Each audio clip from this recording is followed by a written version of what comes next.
Okay, can everyone hear us? I see thumbs up from. Yep. Okay, great. Can you hear me? Yes. Perfect.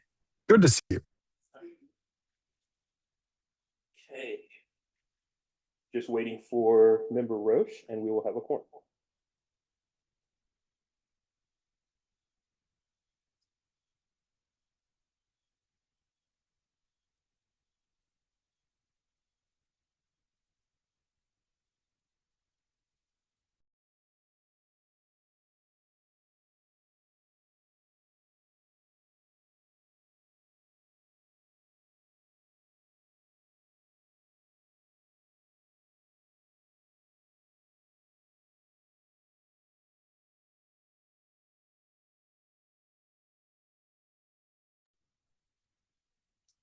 Hello, this is Executive Committee Chair Gonzalez, and we are running approximately 5 minutes late. So we'll be starting in about 5 minutes. Putting this recording back on mute.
Okay, so on our end, we are here at the office of 1999 Harrison, but we are still waiting for one additional member to our committee. And so stay tuned, please stay online. As soon as we have that person arrive, we will begin our meeting. Thank you.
Okay, it is 3:08 and I am calling this meeting of the Executive Committee to order. Today is October 1st, 2025. We're located in the Altamont Conference Room here at Ava Community Energy Headquarters, 1999 Harrison Street, Suite 2300 in Oakland, California. Members of the public wishing to make a comment can do so by raising their hand by using the raise hand function in Zoom, or if you're on the telephone, use *9. Clerk, would you please take roll at this time? Thank you. Alameda County. Stockton. Pleasanton. Present. Piedmont. Here. Hayward. Here. San Leandro. Present. We have a quorum. At this point in time, we'll go to our public comments. This is an item reserved for persons wishing to address the committee on any Ava community related, energy related matters that are not otherwise on the meeting agenda. Public comments on matters that are listed on the agenda shall be heard at the time that matter is called. As with all public comments, members of the public who wish to address the committee are customarily limited to 3 minutes per speaker and must complete an electronic speaker slip. Okay, at this point in time, do we have any public comment in person? Seeing none, we will close public comment in person. Moving online, do we have public comment online? Yes, we do. Please proceed. Jim Woods. Recognized for 3 minutes.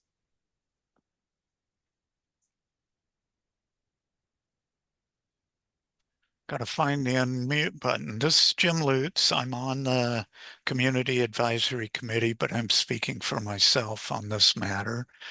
I want to thank Ava staff for developing the strategic roadmap program or strategic roadmap for customer programs. I think that's a very good thing, and I'm glad to see that.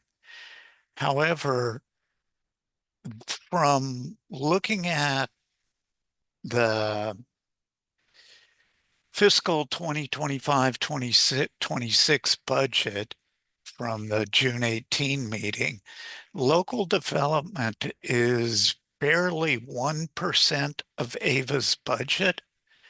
The vast majority of AVA's budget is operating expenses.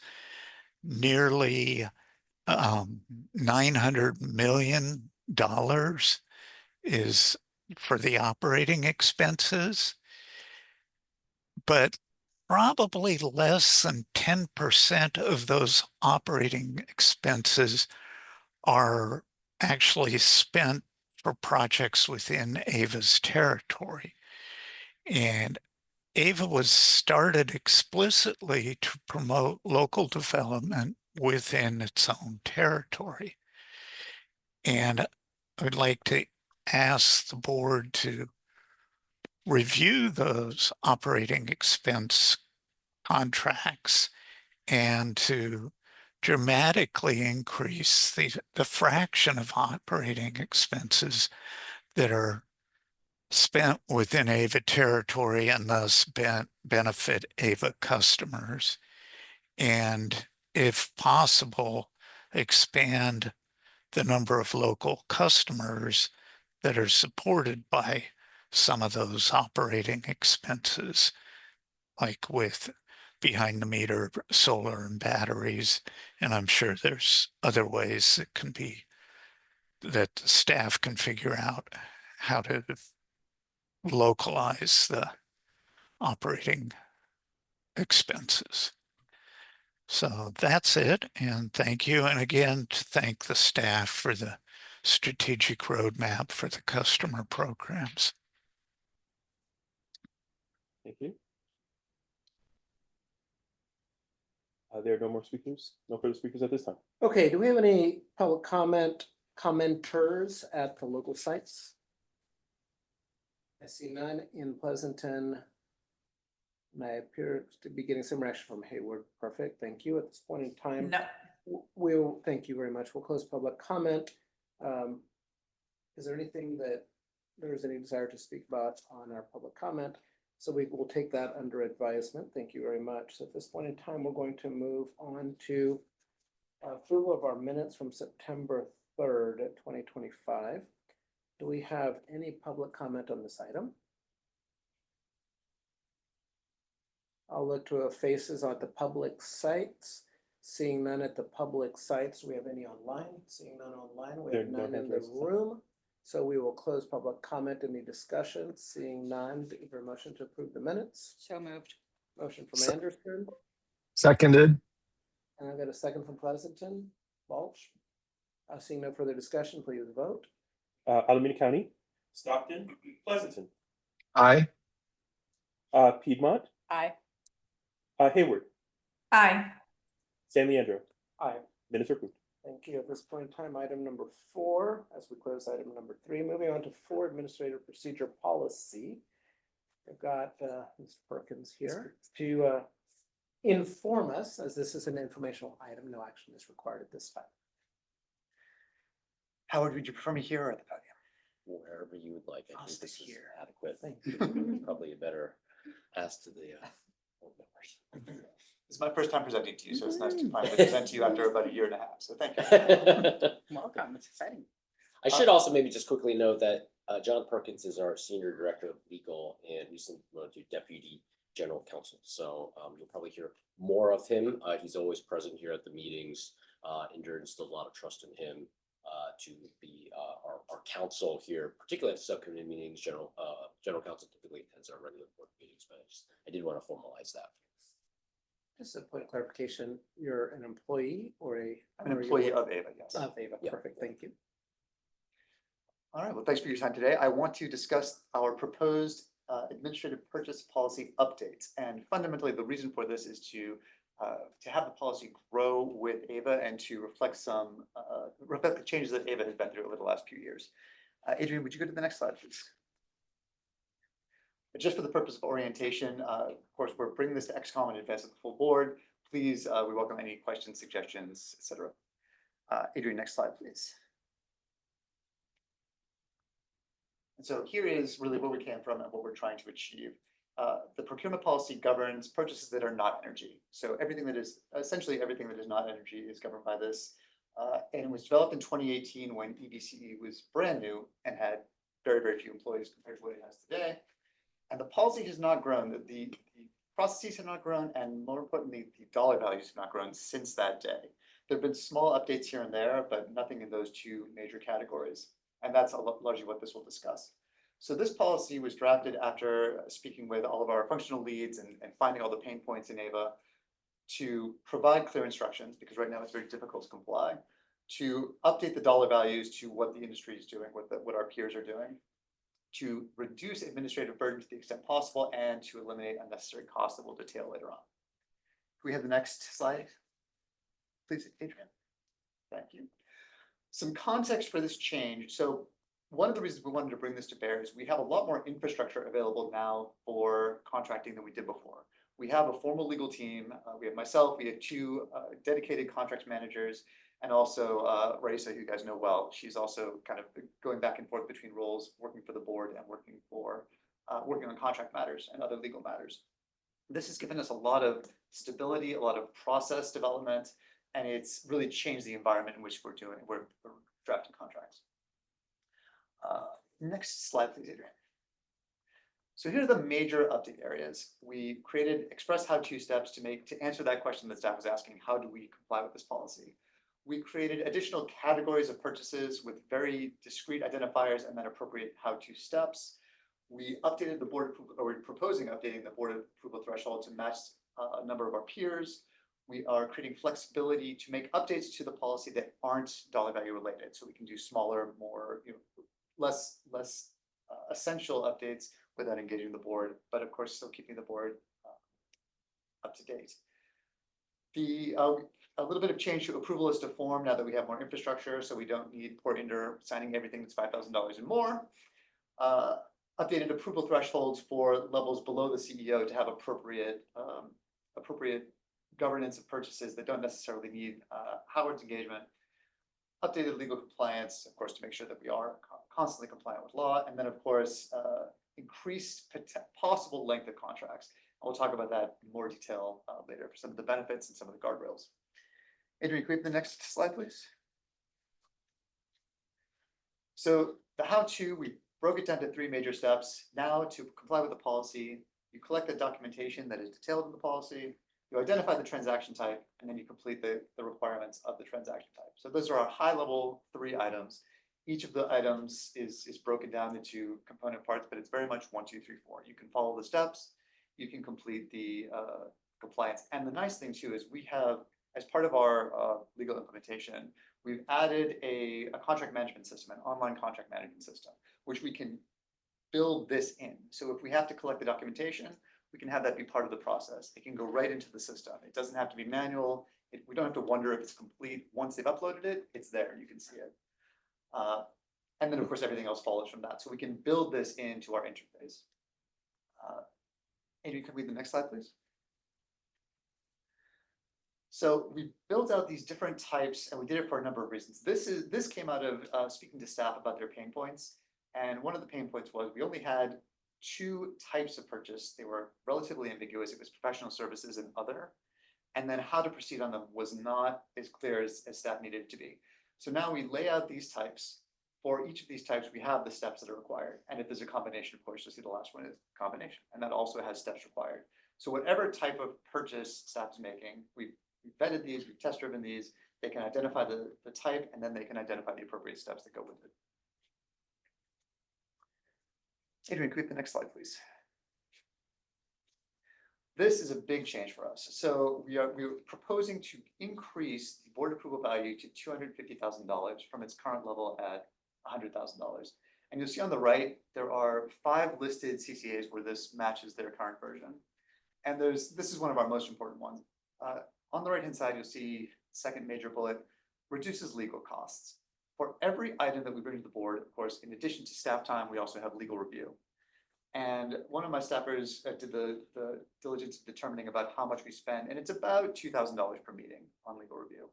So this is legal review costs that's going into documents that uniformly are then going to the consent calendar and are not necessarily the purview of the board in terms of the subject matter. This can be things like what designer are we going to hire? What software do we want to choose? So as opposed to the big decisions, this is more day-to-day, more quotidian. And of course, it would also save staff time. Can we have the next? Thank you. So non-dollar revisions, as it currently stands, if we want to make any change to the procurement policy, that comes to the board. So board docs vote for any change. What we're proposing here is that the dollar thresholds always come to the board, no question. but anything else has to undertake the approval, has to get the approval of the CEO and the general counsel. And then upon that approval, it's brought to the board's attention, but not brought up for a vote, just to make it easier to make refinements, update as, for instance, legislation changes, as our internal processes change, to keep things in sync without having to take the board's time every time. Can we go to the next slide? This, as we talked about, is very straightforward. Right now, any contract over $5,000 needs an AVA attorney to sign off. Given the robust infrastructure we now have for contracts, we would like to escalate this to over 35,000. And the reason we chose that is over the last year, we developed a new template for AVA because one of the things we were struggling with was the amount of time it took to execute a contract. We have a very big services agreement, makes perfect sense for large engagements, but we needed something smaller and more nimble for this. We did some analysis and determined that 35,000 was about the right dollar value for that. So we want to match that to the approval as to form threshold, so that in this case, myself or Indra, we only have to sign at that threshold. Everything else is going through the legal process. It's getting eyes on it. So we were hoping to take off that administrative step for these smaller contracts. Next slide, please, Adrian. All right, the actual threshold. So if as proposed, we're able to update the board approval threshold to 250,000, that of course means that anything under that falls to Howard. And then this is an update for all of our other approval level managers to approve higher dollar values. You see the old ones on the left, the new ones in the middle, and the rationales on the right. But fundamentally, it comes down to we have people who are senior enough to approve these dollar values, and most of the dollar values are in the smaller, directors 10,000, senior director 35. So it's only once you get to vice president that you're looking at a six-figure purchase. All right, next slide, please. Legal compliance. We've had some hiccups in the current process because we have reflected in the current procurement policy California law, some California law, and we have fallen out of sync with California law. What we'd like to do to avoid that happening in the future is remove that entirely, but we built that into the legal contracting process. So that's being handled by the legal team in the course of the contracting process, rather than have it here in the policy. And we have a very concierge-oriented legal support process, and this is one of its features, is to take care of legal compliance for contracts, for instance, like public works. All right, I'm almost done. Can we do the next one, please? Lastly, we have a tendency at AVA to limit our contracts to 1 year, and a 1-year limit can hurt us in terms of our negotiating leverage, in terms of price. We can get better pricing with more time. And generally speaking, when it comes to commercial contracts, commercial contract legal terms, generally in the industry right now, are considered fresh up to 7 years. Obviously, it depends on the type, but that's the outside at which, okay, this is a contract that does not yet need review from a legal perspective until 7 years, unless it's, of course, a specialty type. This would allow us to do 7 years. Of course, it wouldn't require it. We could do 1, 2, 3. We could have a master services agreement that has shorter work orders, but it gives us a little bit more flexibility, especially with our larger commitments, for instance, to SMUD for doing our billing, for our accountants that we're not going to change. So it gives us that kind of flexibility and also that better negotiation leverage. And that is my presentation. I'm happy to take any questions if you have any. Okay, so at this point in time, we are going to take public comment on this item. I see nobody in our room, so we are closing public comment within the room. Do we have public comment online?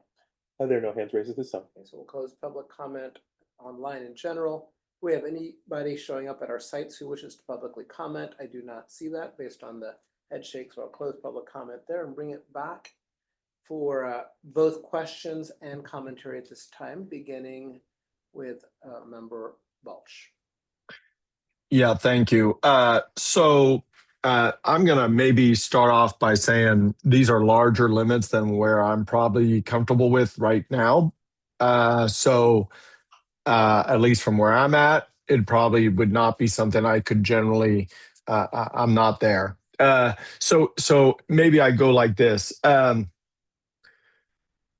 There's a premise that Howard or above executive levels are aware of what's going on in the organization, whether we have the whiz-bang contract management software or not. So did we do some benchmarking to other JPAs or organizations to evaluate where their amounts are at versus ours? This is above where Pleasanton's at for our city manager. So, just from my own perspective, I don't know what Stop Waste is at. I know they're only a single jurisdictional JPA. And frankly, I guess it behooves me to figure out where ACTC is at. But this is a pretty significant amount. So I guess I'll state that as a comment. It's kind of a comment / could you provide some additional context? Maybe I need to get some help with that, please. No problem at all. We did benchmark, and we can confirm that this is the same. This is currently the same as SJCE, SCP, SVCE, PCE, and MCE. We also took a look at SMUD, and theirs are actually much higher. It varies depending on certain particulars, but generally speaking, SMUD is at about the $1 million mark. Yeah. That's the thing, right?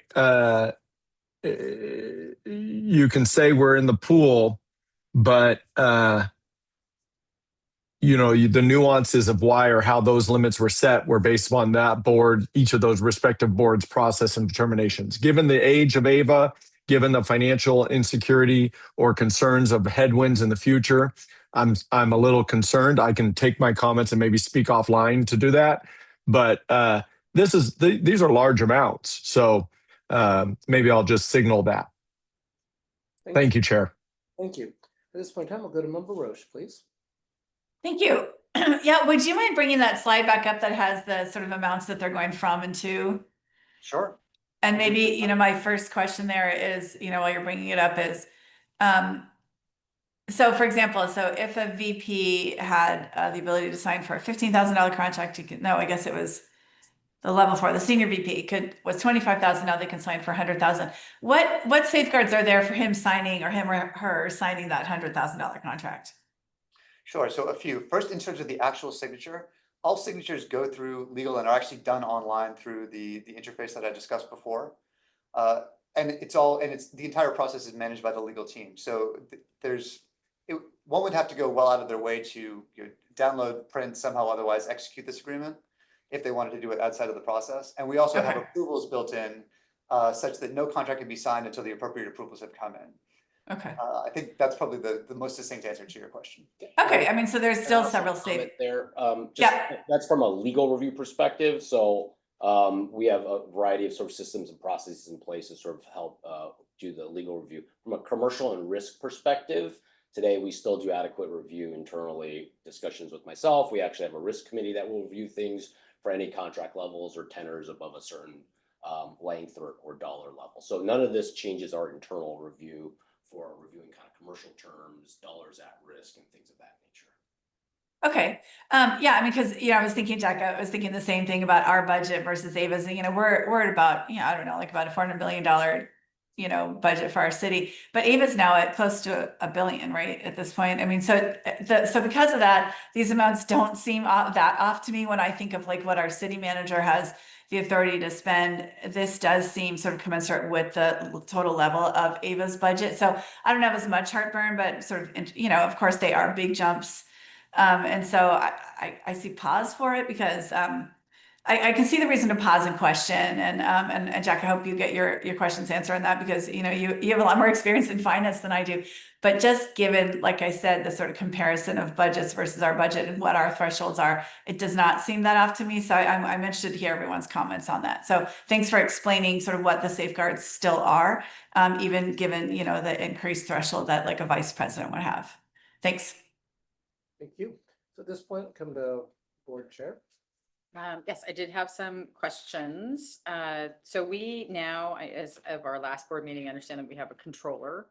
Could you talk about what the controller's involvement is going to be in what we're talking about? Absolutely. And I can comment in our CFO records online as well to see if he has any additional thoughts that he wants to share. But yes, we have a newly created controller role, full-time employee with AVA. The controller is really looking at finance controls. Mm-hmm. So disbursements, accounting controls, things of that nature. Again, we have had that all in place through internal staff, not specifically in a controller role previously, and as well as through various outsourced or accounting support that we've had. So I won't say that we have not had those similar financial controls in the past, but obviously having a dedicated internal employee who is a CPA to review some of that is important.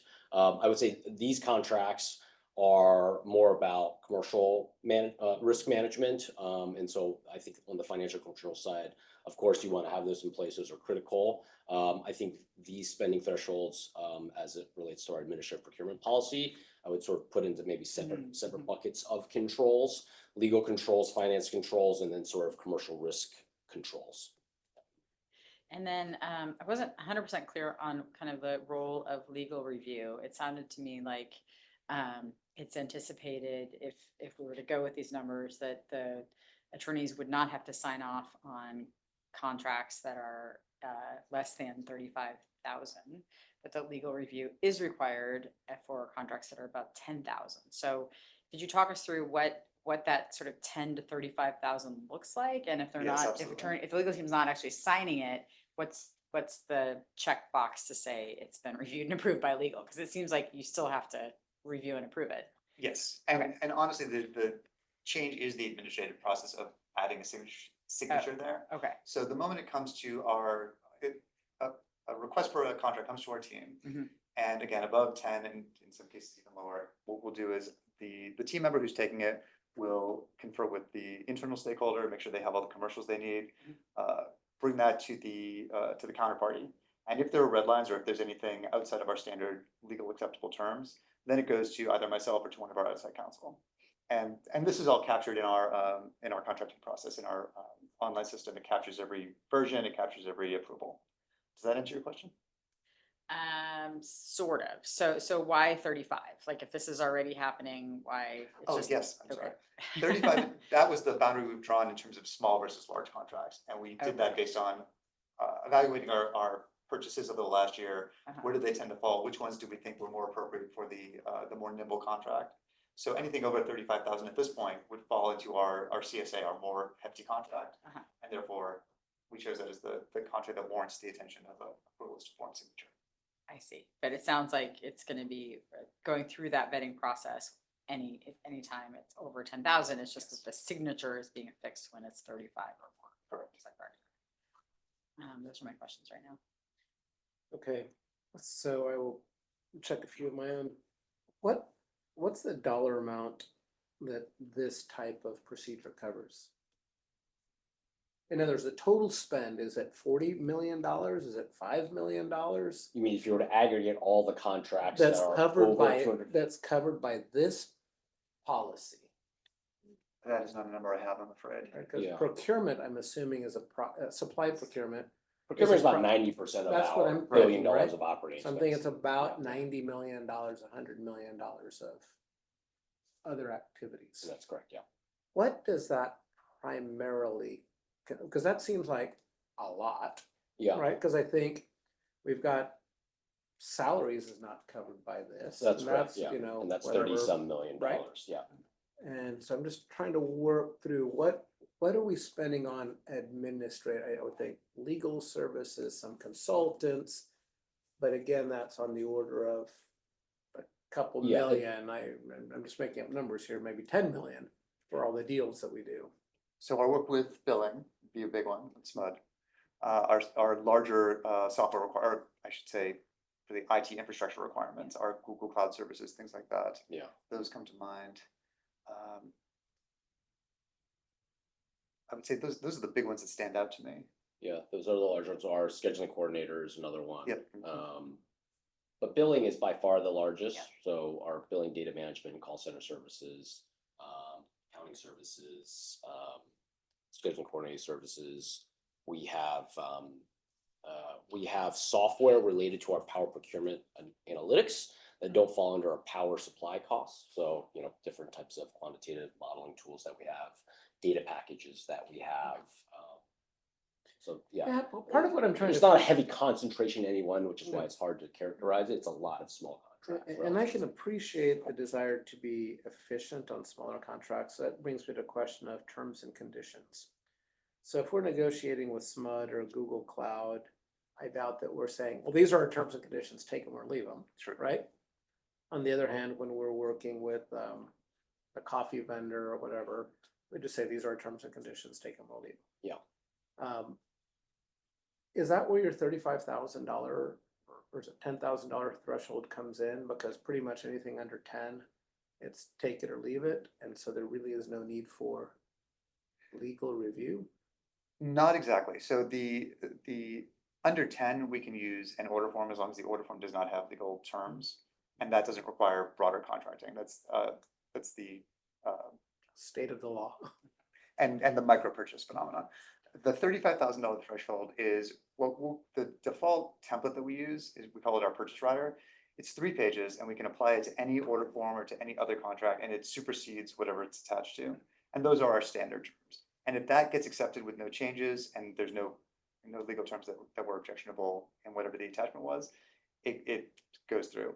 Any legal term outside of the 4 corners of our template would get reviewed, no question. Any changes to the 4 corners of our template would get reviewed, Regardless of contract size. regardless of contract size. Okay, that's what I really care about, because I get concerned about indemnities or consequential damages or Absolutely, anything absolutely. like that. So that doesn't change because of this. Correct. Perfect. Contract management system, that's a vendor, I'm assuming. It is And who is our vendor? ironclad. Glad. Okay, and then I would be a little bit just concerned, and when you asked about the controller, I had kind of a similar question, not financial controls as much as like just access to the contract management system and what's permitted and when do flags come up? Do they come up when a contract's approaching renewal? And just who could, game that system? Would that be the purview of the controller to also consider systems like this and the controls over systems like a contract management system? No, John oversees the ironclad contract management system with his team. And the controls within that system, Yeah. segregation of duties. Yeah. It's Well, very and robust. I would also maybe differentiate, when I think about controls for contract management, at the end of the day, our contracts are all part of the public domain. So if you want a PRAS, we share the contract, obviously we'll redact certain things that's necessary. But ultimately, most of our contracts are not confidential in nature. We store our power resources contracts, which may have very sensitive pricing information, location information, things like that, under a different sort of partition. But other than those, what we're talking about here on the administrative procurement policy, actually the confidentiality aspects have very limited control aspects. I'm not really concerned about that as much as if we rely on reporting out of systems and people can manipulate what's in systems for whatever reason, right? Or you just have to prepare for the bad case scenarios. Like, how do we control someone changing the duration of a contract purely in the system? The paper may never have changed, but the system says so there'll no longer be a flag, or the pricing in the system changed. And so that feeds over to whatever we pay people. And yeah, the paper and the system don't match, but who's awake to know that the two don't match? So I raise that just as a big picture concern, how we think about controls. Like Member Roche, I'm not as stressed, I think, about the dollar amounts, but I do think that we need to be mindful of when we present that information to the board. I think you presented the examples that align with what you want to do, but for all I know, there could be 6 others that have substantially lower, right? So I never want to create the impression that we're just giving the board the information that aligns with the decision. Because if there is material variation, it's useful to understand that so that the board can make an informed decision. And the last comment that I've got is the 7-year requirement. I'm not familiar with a lot of 7-year contracts. My general impression has been 3 to 5 years. Obviously, power procurement, 20-year contracts, blah, blah, blah. Right. But, smaller things, software, maybe 10-year contracts, 7-year contracts. But consulting services, legal services, I would think even our billing services, does it really need to be a 7-year contract? And I know this is the maximum. This is what's allowed. It's not a requirement that they be 7-year contracts, but I'm just trying to figure out the whole point of the control is so that it gets revisited. That there's like a temporary, there's a hand up that says, okay, well, it's more than 5 or it's more than 3. Is there a reason? Oh, okay, that makes sense. Let's march forward. So just those are reactions that I have to what's been said. I'm gonna come back to committee members, and so go to Member Balch. It would be all right if I made a quick. Oh, sure, quick yeah. comments. I just want to know that I don't take lightly the change in threshold dollars. This has been a process that John's led. He's done quite a bit of robust research looking at different CCAs, public agencies, public utilities like SMUD. And so we wanted this to be well informed in what we see as at market, but there are a lot of different aspects here. So I could take your point of looking at that on a more detailed, robust basis. It's really important to see where we are relative to the market. We are the largest CCA of all CCAs in Northern California. We're the second to third largest in the state of California. So when we do these comps, these are actually smaller, similarly aged CCAs. So they are very like for like in that respect. And I also don't, but to be clear, I do not take lightly an increase of my signing authority from $100,000 to $250,000. We scrutinize that quite a bit, and there was a lot of preparation, the policy adjustments that John is proposing here. And I don't take issue if we do want to adjust and discuss that at length, of course. The other thing I would just say is from a trust and transparency perspective, we have the same type of commercial review and controls internally that we do. And we want to continue to do that in a really robust fashion. And from a reporting perspective, we do report on all of our contracts on a monthly basis. So none of this changes that aspect. So from a transparency perspective, we will continue to report on all of the services, contracts, and dollar levels that we intend to go contract. So I just wanted to note that. Coming back to Member Balch. Yeah, well, I appreciate the conversation as it has evolved. So maybe going first wasn't the short straw I wanted to pick, but I do appreciate the conversation. And Howard, I think that's I appreciate your acknowledgement of what the limit is and what we're talking about. But at the same time, I take the job that I'm tasked with as just as responsible. So not that I would suspect nefarious activities, but 'tis my job to make sure that I think I've done enough to make sure we're not going to have such a risk. So going to where I was going to say of things I would like to possibly see added or enhanced in the presentation would be, as mentioned, the volume in each category being suggested. So for example, how many contracts are in this 250 to 100,000? I'm more so concerned about the larger amounts. I know there's a lot of 10,000 is the limit now suggested because there's probably a lot there. And yes, at some point there's a benefit cost analysis of where that is and what staff has probably suggested. But the volume either in dollar amount or by number of contracts in each of those suggested levels that staff is suggesting we move towards. And I don't want you to create a ton of work, but that's one question I was thinking about asking. The second is the benchmarks, but it does sound like that work was done. So maybe in an appendix, and I apologize if it was there and I didn't flip ahead. But then I am a little concerned about, maybe you want to talk about the term, the 7 years, but also we're talking total consideration, I presume, of the contract amount over the term that it would be granted. How do we know that there's not separation and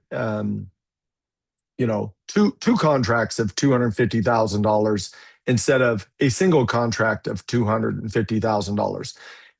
One of the things that a controller I would expect would tell me is, well, the CEO has the authority to execute a $250,000 contract that was granted to him, and they did execute that. So from a controller's perspective, the compliance has occurred. It is within your limit and authority. Who's and where the person saying, no, we didn't intend, the board did not intend to grant, sequential $250,000 contracts to get up to an aggregate of $1 million, for example, right?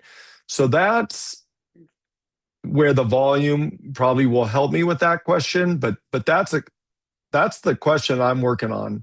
And then term, I agree. I've seen 3 and 5.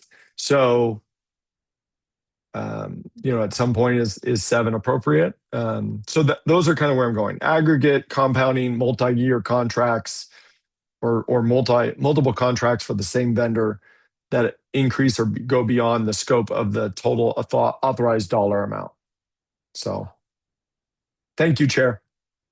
You're welcome. Any other points, questions, comments at this time? Could I have a partial answer to that question? Certainly.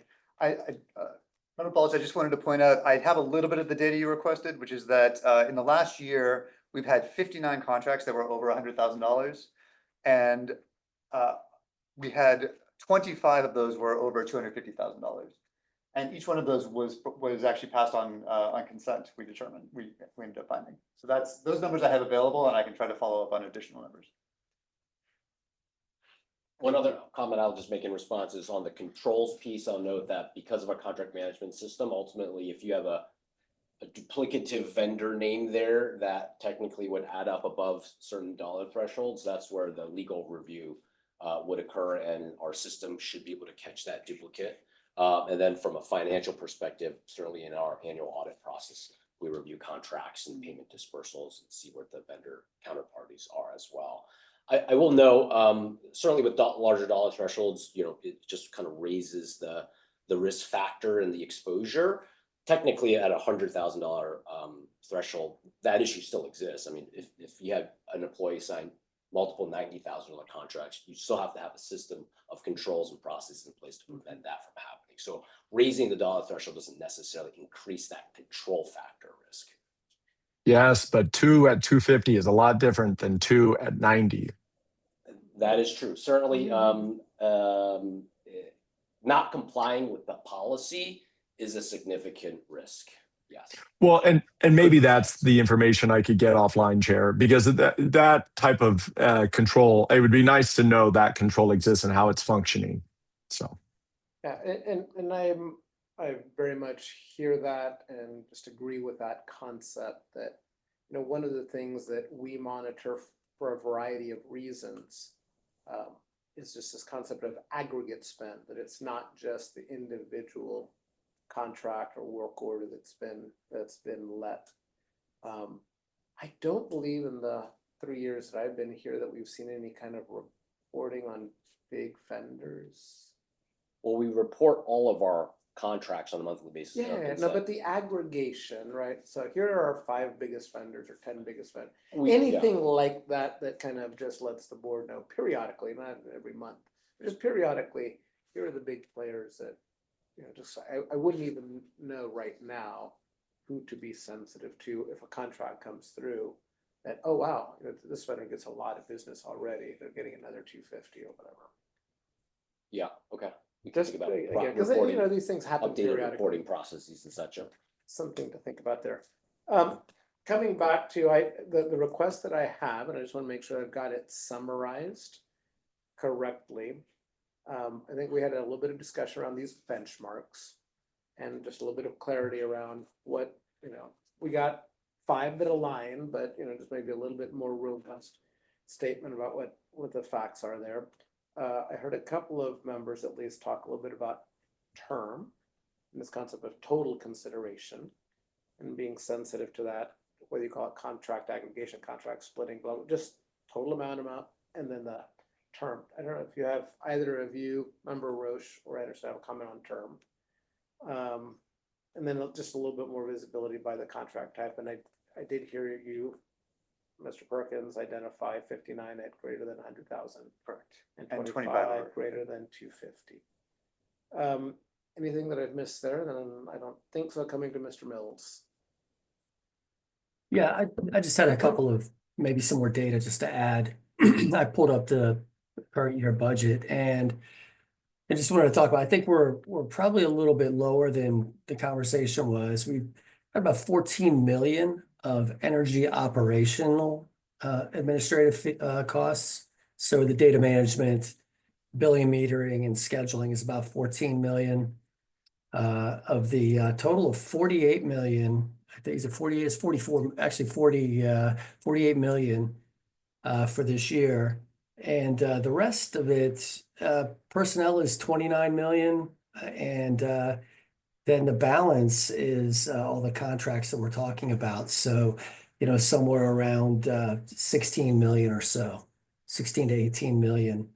are the total dollars outside of those larger energy management administrative You fees. lost me a little bit on the numbers, because I have 14 million for, billing, sort of operational stuff. And that's out of 42 million Let me, let me correct myself there. I apologize. So we rolled that 14 million into our overall energy operations expenses. So outside of that, we have another 48 million of administrative costs, 29.6 million of which is personnel. And then the balance is on these other administrative costs. And that's, roughly 16 to 18 million. So I did kind of a quick back of the napkin. It's roughly Okay. 18 million. Sorry So for I'm being trying a to give numbers a little guy. more- 48 minus 29, that is 19. But I get the basic order of magnitude. Yeah, you're right. I apologize. No worries. Okay, so thank you. That kind of also helps frame the discussion for the magnitude of the numbers that we're talking about, which is very useful. Because then we can then start doing a little bit of math on 59 contracts or 25 contracts or blah, blah, blah. Okay. Any other discussion on this item at this time? Yeah, Board Chair. the only, yes, thank you. Since this is an informational item, I just wanted to kind of add a couple thoughts. I think the framing is super important about what is the overall dollar amount this policy will impact. I understand and I'm hearing from staff that efficiency is really the driver of this. I think that reduction in monthly outside council spend, while that's a number certain, I'm guessing there are more financial savings with the efficiency. I would hope that there would be more financial savings than $2,000 a month. So I think what you're hearing from the board, or what maybe I can speak for myself, is, we're all for improving efficiency, but we just want to make sure that we are not losing, really the controls, right? And making sure that we are fulfilling our fiduciary duty in terms of oversight. So that's really the. Well summarized. And so that will close our item, being sensitive to the time that we have, because we do want our item 5 to get as much time as it needs. And so at this point in time, we'll move on to item number 5, CAC guide updates. And we've got Alex and Kate here to make us wiser. This is an informational item. Great, I'll be presenting this one. Thank you, Adrian, for pulling up the slides. So thank you, Chair and Directors. So I'm Kate Cady, Senior Coordinator of Public Engagement here at AVA.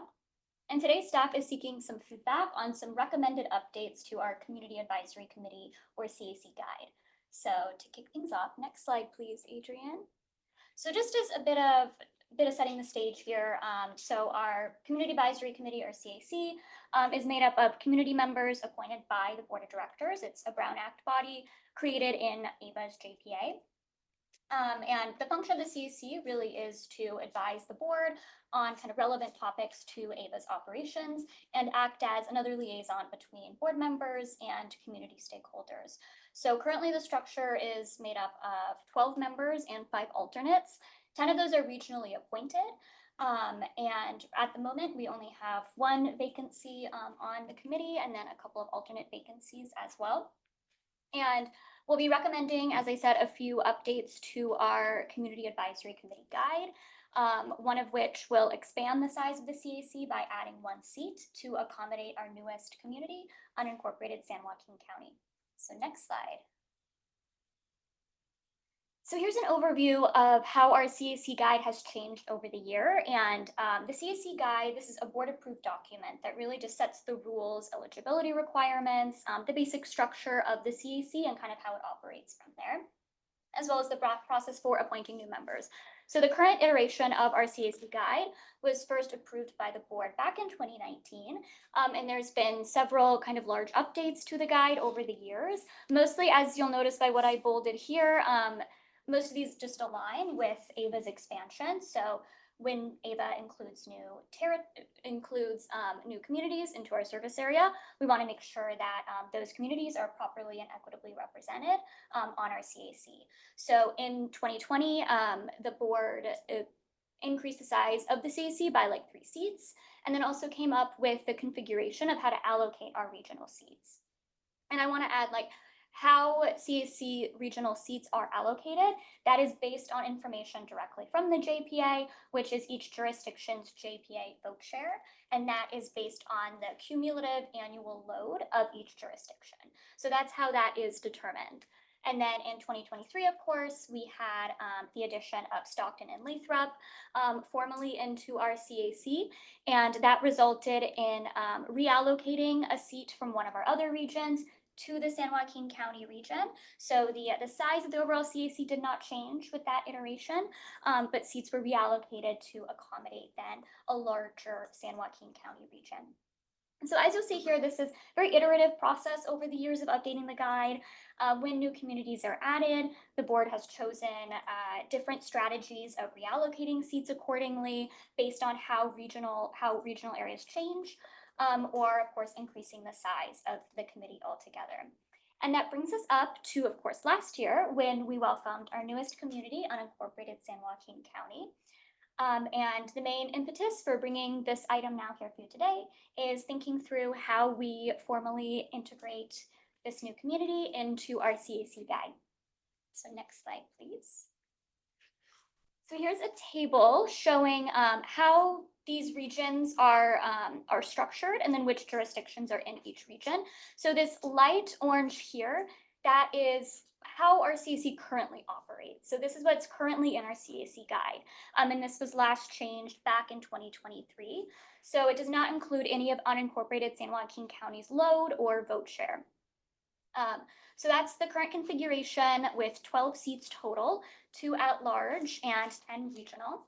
And then in this nice bright poppy orange, you can see with the addition of unincorporated San Joaquin County, the San Joaquin County region then becomes our largest region. So it makes the most sense that that region should probably gain a seat.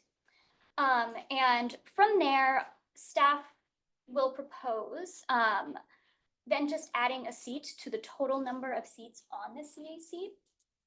That prevents the situation of having to reallocate a seat that's currently already held in order to accommodate San Joaquin County's now larger size. The at-large seats and alternate seats don't change at all there. And it would be then a total of 13 seats. So next slide, please, Adrian. And just to summarize then the recommendations that we're bringing to you today and seeking feedback on. The first recommendation is updating the CAC guide to reset the CAC seat allocations to now properly include unincorporated San Joaquin County, which results in 1 more seat on the committee in total, and then that seat would then be allocated to San Joaquin County region. The second recommendation is a series of administrative updates that are all kind of outlined in the red-lined copy of the CAC guide, which is in your agenda packet. Some of these are pretty minor, such as updating the staff point of contact and the annual stipend, which has increased since we last updated it in 2023. And then there are a couple of more substantive updates that I wanted to call out here. One of them is adding some more flexibility to the application periods. So currently the guide calls for AVA to fill any vacant positions on the CAC on a semi-annual basis. And we would like to revise that to say an annual basis instead. We think this would kind of add some efficiency, and it's a little overly prescriptive to require the 2. So we would just want a bit more flexibility there on having at least 1 with the ability to have more application cycles if we have enough vacancies where that seems to be necessary. These application cycles can take a lot of both staff member time, but then also board member time, since board members are ultimately responsible for making these appointments. And then the other substantive change here is just removing some language in the CAC guide that calls for establishing staggered terms for the members. This was a great reform, I think, at the time to include back in our last update of the guide in 2023, but it just proved a little difficult to implement in an equitable way and then to maintain over time. And then I think it proved to be a little unnecessary. It was trying to address the potential problem of just seeing a lot of institutional turnover all at once. But that doesn't seem to be a problem for our CEC. There's just a lot of built-in variation of when CEC members turn out. And then with our at-large members having different term lengths than regional members, there's just like a lot of stuff built in there that makes that less likely to happen. So we're calling for that language to be removed. That's one of the red lines as well. So that's it for the recommendations. And in terms of next steps, we're looking to bring a recommendation to the board at the October meeting. And then after that, launch a new application cycle and appointment cycle after that. So thank you. And I look forward to your feedback and questions. That very last point that you were making, Yeah. where on the red line is that? piece? About the Is it- staggered terms. Yeah, with the exception of those signed an extra year to establish staggered terms out. Yes, it's a very minor mention of it, but we thought that it could cause some confusion there. Thank you. Yeah, no problem. Okay, so at this point in time, we will take public comment on this item. Is there anyone in the room? Seeing none, we'll close public comment in person. Anybody at our remote sites offering public comment? Seeing none, we'll close public comment there. Clerk, do we have any public comment online? Are there no hands raised at this time? Okay, so we'll close public comment online as well. Coming back to members, committee members for questions and commentary. Beginning with member Roche. Thank you. I guess the first question I have, are these changes guided by the CAC? Did you already, did they ask for these? Or they approve these? No, the CAC guide is strictly something that is kind of approved by the board of directors. So these red lines have not been presented to the CAC at this time. And this kind of goes along with, I think, in years past as well through those updating cycles where this is principally a board decision. Okay, and then I forgot, is the CAC, their Brown Act body, do they meet in person or online or hybrid, or how does that? And what's the attendance issue there, or is there one? Yeah, they meet similarly to the board. They're a Brown Act body, so most members will be in person, others will be remote, and they meet every single month, actually the Monday before the board of directors meets. Okay. So they'll discuss many of the same issues that are coming to the board that week. And we actually haven't had quorum or attendance issues. Okay.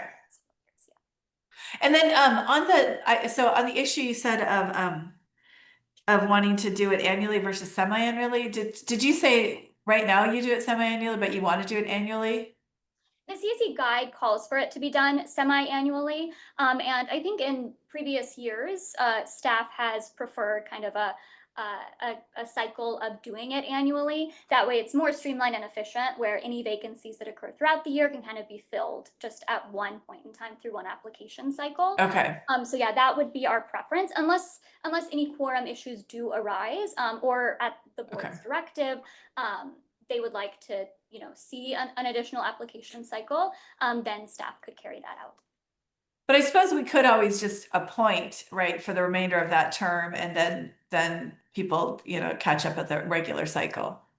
Yeah, and this is a key role of the alternates then.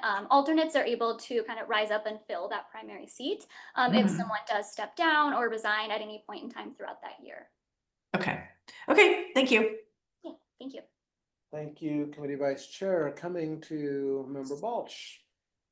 Thank you, Chair. So maybe let's go through a few quick questions if I may. So going to 12 members total, it looks like, if I'm counting right or adding right. So I remember us discussing this in the past, right? So we don't think that's going to be an issue in practice to have an even number now. 13. I think it's 13. Oh, I did miscount. Sorry and thank you. Okay, second question is, we talked about the staggered terms and the semi-annual. That was a big thing we did in 24, as I recall, because we were trying to kind of provide a good cadence, right? Spring and fall, or whenever staff thought to do it. So I know you've talked about that. I guess, what is the expectation if this went through? What is the expectation we would go to? You're saying annually one time, but then what I'm a little worried with that, maybe I'm kind of a leading question here. What if you have 5 vacancies and you're in, July, right? So are you, what is staff thinking there, if you don't mind me asking, please? Yeah, no, I appreciate that question. I'll kind of address the last part of your question first. I mean, I think the great thing about the update that we're proposing is that it still allows for that flexibility. So yeah, if we did arrive in that type of scenario, then we of course could immediately kind of launch that type of open application period and recruitment window.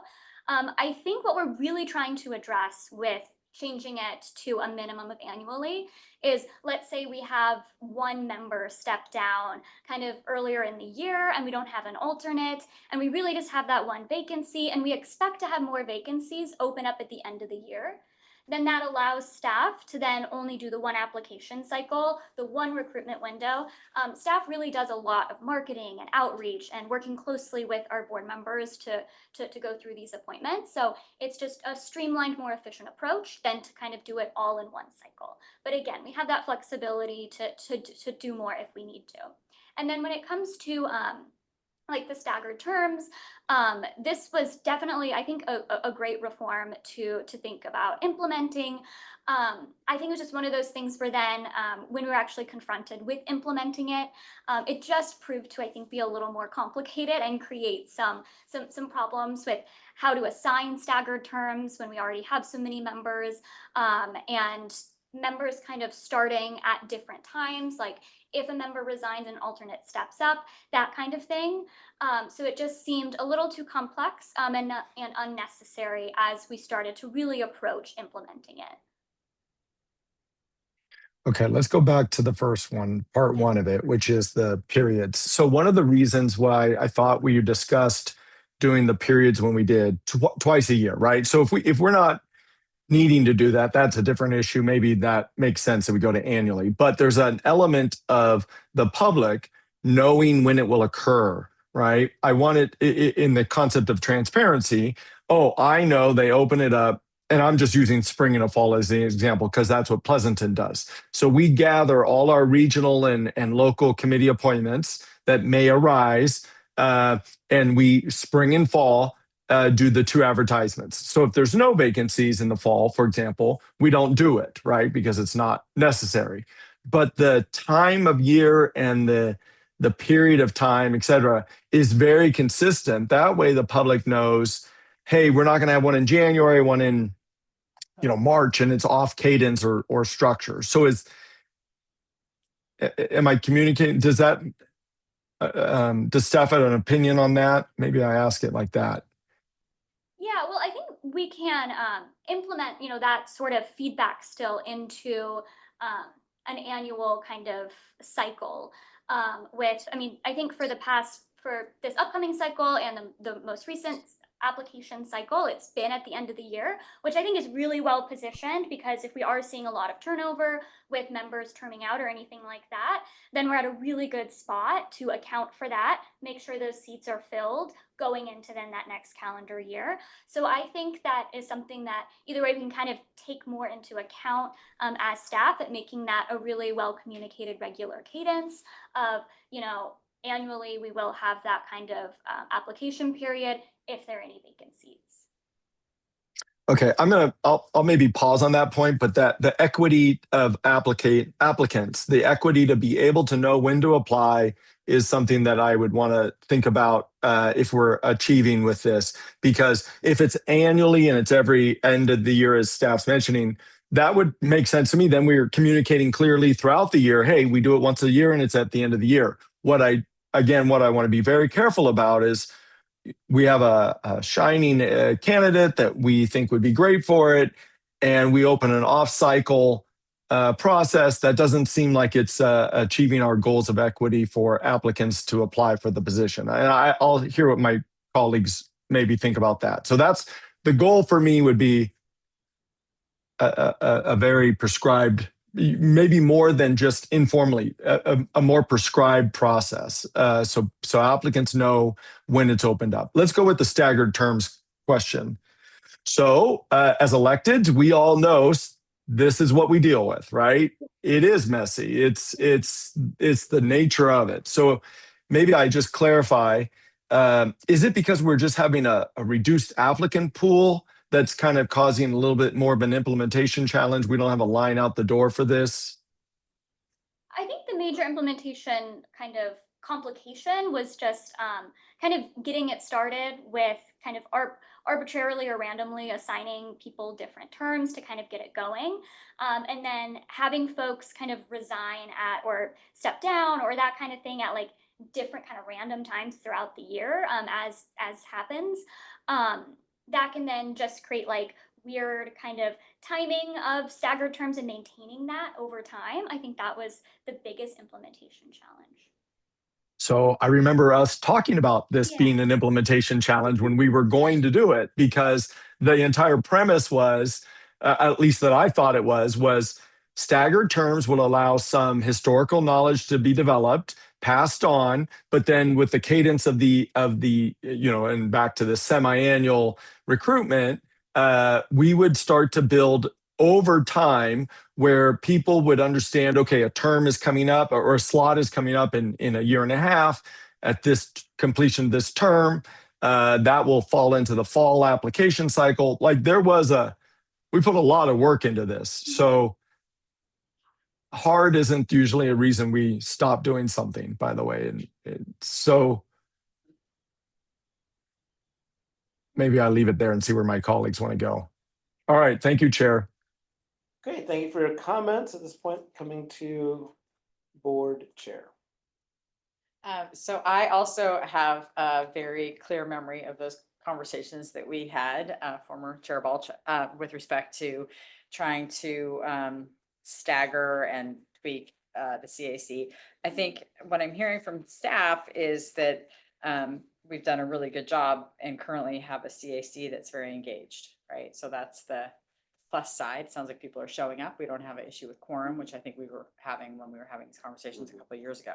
So yay on us and yay on the CAC. Really appreciate their commitment.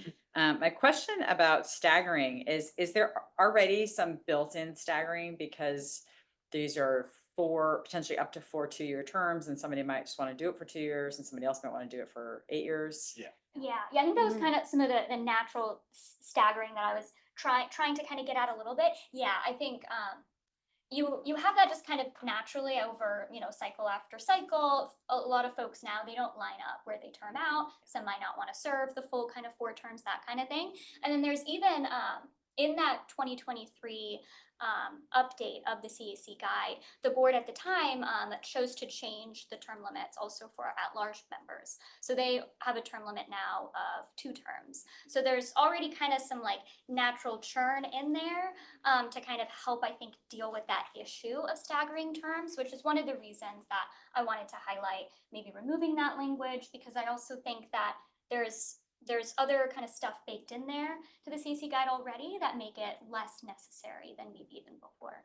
I mean, my only concern about taking away this extra year is this mid-year dilemma that we were wrestling with 2 years ago, right? It's what if you get to mid-year and for whatever reason you've had a mass resignation or just folks are not showing up for meetings, and you find we rely on the CAC and suddenly they don't have a quorum, like they're not, they're kind of.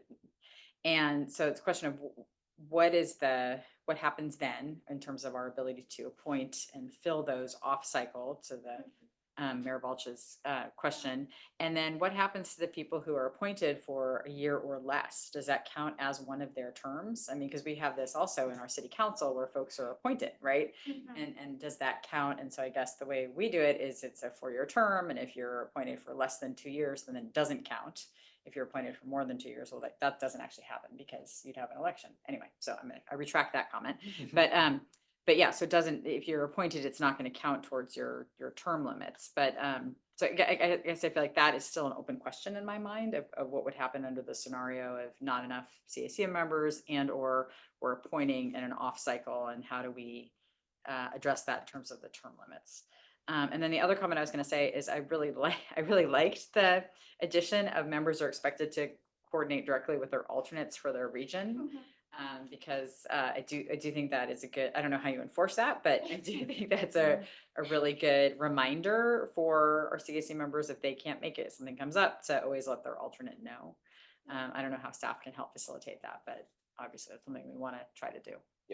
Absolutely, yeah. And my addition of that red line was kind of just to keep the guide kind of more reflective of just kind of CAC practice at this point in time. That is something that we definitely already kind of communicate with CAC members, so wanted to make sure that the guide could be reflective of that. So I don't know, I don't know that I have a solution for the vacancy question, but I absolutely remember those conversations. I think maybe a couple thoughts for me. One is on the consistency of the application process. I'm hearing the importance of that. And I think whether it's one application a year or two applications a year, we can be consistent. And I think there's value in that. We acknowledge that. So we want to make sure that we do that at the same time each year so that people know to expect it. I think we're looking for we see the efficiencies of if there's one alternate vacancy, not having to do two applications a year. I think that's what we were trying to achieve here, is not to be forced to do an application process, drum up a lot of interest to say fill an alternate position where somebody's not necessarily even going to be that excited to step into an alternate role because they're not actually actively participating. So that's the problem, to be clear. And that's what we're trying to say. Let's not have to go out for that. Let's do it once a year, drum up all the interest at once, and then we can determine, maybe there's a primary role that opens up late in the year as opposed to trying to fill a vacancy, an alternate role. So that's the issue. And I think just like for an elected official, if somebody were to resign out of a normal term, you always have an ability to call a special election of sorts. And so, yes, you're right to point out that's not at the same consistent time of the year, perhaps, and there's a downside to that. But again, that was an unusual event that perhaps somebody stepped out of it, right? Because normally you're going to term out at an annual process. So my hope is that by doing it consistently once a year and having the flexibility to do another one in case you have two vacancies or three vacancies suddenly arise for some reason, we would be responsive to that. So that may help articulate the problem a little bit more clearly and what we're trying to get at. On the staggering, I totally appreciate the comments of this is not that hard of a problem, so can we just go implement a solution? I think the problem I'll point to is that I think we have a very natural staggering in the CAC already. And so if you now take the North region and say, hey, there's 3 members in the North region and we're going to implement a staggering, you have to term out this role at this time, you have to term out this time, you have to term out this time.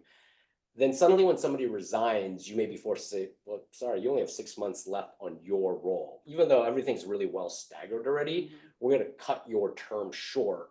And now you have to reapply or something like that. Well, I guess you wouldn't be reapplying, but you get reappointed and then you ultimately kind of term out at an odd period and not get to do your full 8 years. So that's the pro of not being forced to do staggering, is then if somebody wants to stay on, they can stay on for the full 8 years, as opposed to say artificially having to shorten that by 6 months or 12 months as a result of that.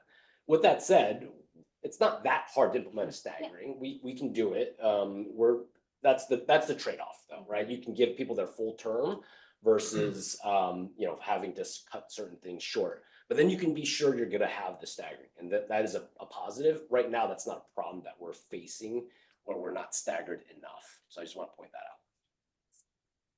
So is it currently staggered? I guess that's one of my questions. Like where there's a natural staggering. There's both a forced staggering because there's the at-large roles versus the regional roles. Right. And there's also a natural staggering in there because certain people resigned at certain times and they came in at certain times. So there's already a staggered nature of the term limits that's in the body. Yes. And just given that we're just adding a new seat to the San Joaquin region, right? That person will start their 8 years at a different time than someone who's in the North region that's been, at the same number of seats now for a couple of years. Yeah, if I may, the issue is less that it's difficult to stagger and more that it's become unnecessary. Yeah. And it'll actually introduce some equity issues on who's going to then take the shorter term or who gets A longer additional term. time, and then other members might wonder why they don't get to have the additional time. Chair, if I may. Yes, please. One thing that this conversation has helped me realize is obviously we don't have a mayor or a chair appointing to elevate someone from an alternate position to a full position. So that is unique to this that I didn't think about initially.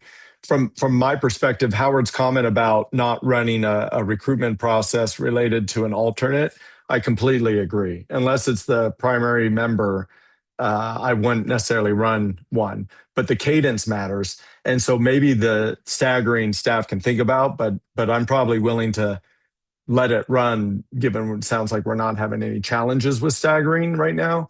I just, how do we set ourselves up for success in the future? That's kind of what I'd like to see us achieve as well. Thank you. Okay, a couple of questions on my end. The at-large, they have two-year terms? Yes, correct. The regional folks, is it presumed that if they reapply, they will be reappointed? I mean, typically, yeah, if, That's been the practice. yeah, that's been the practice. We reach out to all of the CAC members who are eligible for another term. They confirm their interest, and then that item is then brought to the board for approval. So just hypothetically speaking, if the people all want to reapply, there's not a space, even though the appointment was only for 2 years. So the best possible candidate could be interested in applying. They're not given a chance to apply. I'm not sure if I totally understood that example. Okay, so let's just pick, the San Leandro region, the central region. I think we have 2. I've got 2 people on there. And then former CEO of an energy company says, I want to, and I know you don't live in that region, so you're fine. Says, Am I the one? and says, I'd like to apply. And we go like, wow, what a great person who can really tell the story. And blah, blah, blah. But we'd say, oh, I'm sorry, you can't be involved because the 2 people that are there until they choose to leave, or 8 years, right? Whichever comes sooner. I hadn't really thought of the CAC this way. But it's really an evergreen position if you want it. So it is an 8-year appointment unless you choose not to have it be an 8-year appointment. It's under their discretion. Right? And I had never really thought of it that way. I want to clarify. I think that's the practice. Technically, is the board privy to, you have to approve the reappointment. Yes. Yeah, but if you have no candidates because there's no open slots for that. Right. So anyway, I'm just fleshing out Yeah. a little bit there.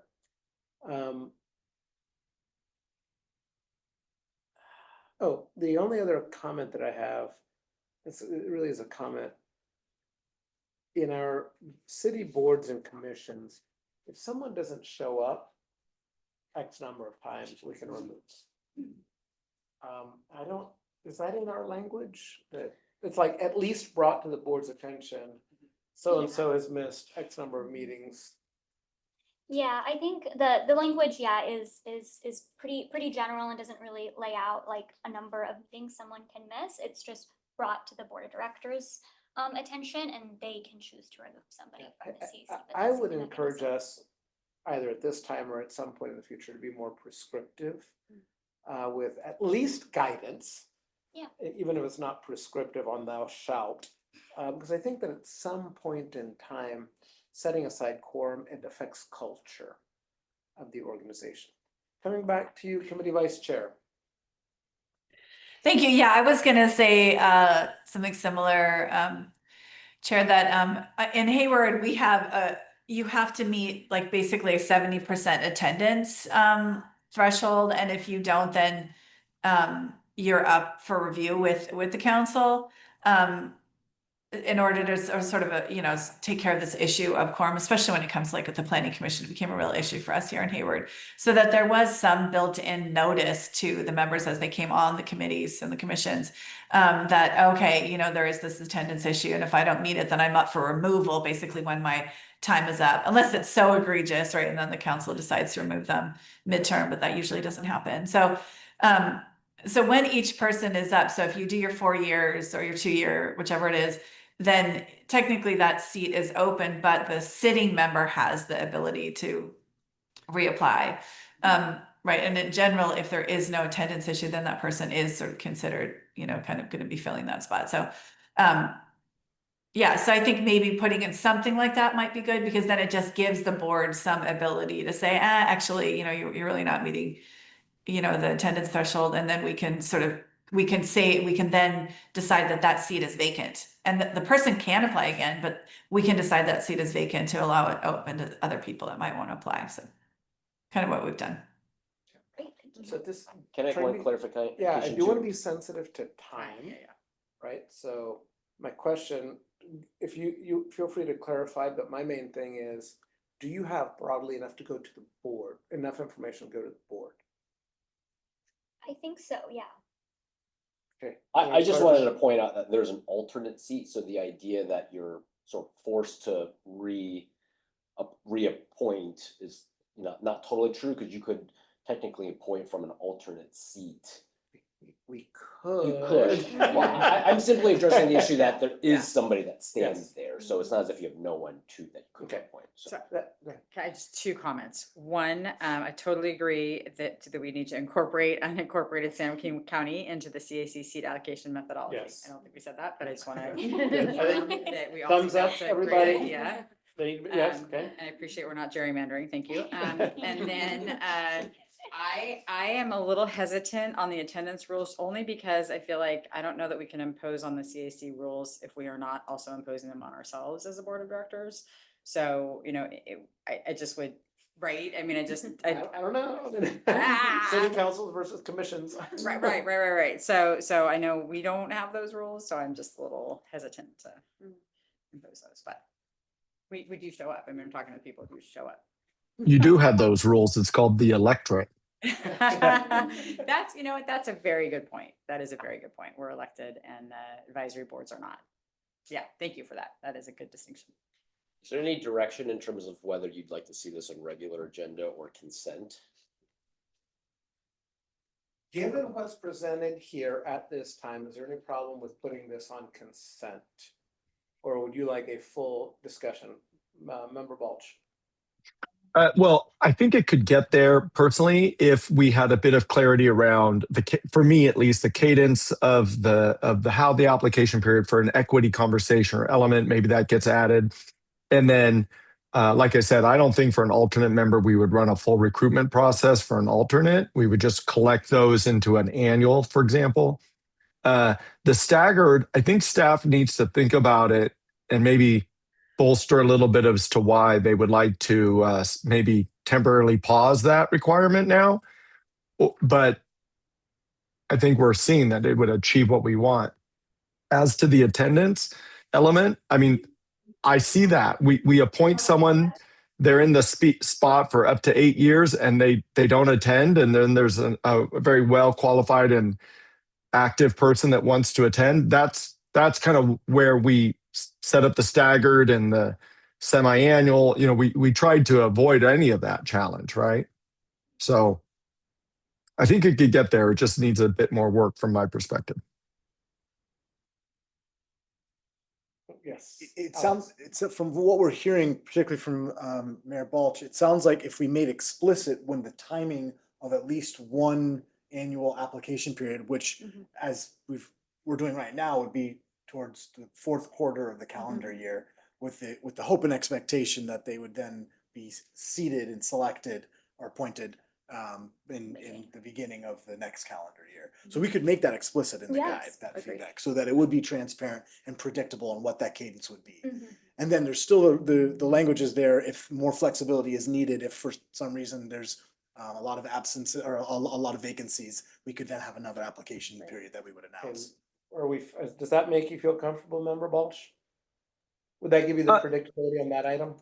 Yeah, I'm going to be very clear though. I don't think you should prescribe it like, January 10th or, December 5th, right? I would be fine if it was, Q4, and staff would just have a standard cadence. I just want, someone who would be potentially new to the organization, not terribly following it or familiar, but interested, right?